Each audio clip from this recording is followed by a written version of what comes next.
Back to my channel. So ఈ రోజు మేము మా పెద్దమ్మ వాళ్ళ విలేజ్ కి వెళ్ళబోతున్నాము దుర్గమ్మ పండుగకి. సో ఇది అన్నమాట ఆ విలేజ్. ఈయన మా పెద్ద బాబు, ఇంకా వీళ్ళు మా రిలేటివ్స్. అందరూ ఇక్కడ కూర్చొని సరదాగా కబుర్లు చెప్పుకుంటున్నారు. ఇతను నా అన్నయ్య, ఇతను మా తమ్ముడు. తినేమో నా మమ్మీ, ఇక్కడ పక్కన కూర్చుని మా అన్నయ్య, ఇంకా పెద్దమ్మ, మా మమ్మ, మా మామయ్య వాళ్ళ మమ్మీ, ఇంకా పక్కన మా అత్తయ్య.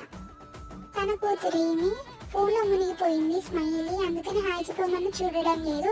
ఇంకా తినేమో నా మామయ్య, మా మమ్మీ వాళ్ళ పెద్ద తమ్ముడు, ఇంకా తినేమో నా పెద్దమ్మ వాళ్ళ చిన్న కూతురు అమ్ముడు. గాయ్స్ మేము బంజారా కదా, సో ఇది వేసుకుంటాము. దీన్ని పగడి అంటారు, మీకు తెలిస్తే కామెంట్ చేయండి. ఇంకా తినేమో నా పెద్దమ్మ వాళ్ళ పెద్ద కూతురు మోక్ష, వీడి పేరు హరణ, అత్తమ్మ వాళ్ళ కొడుకు.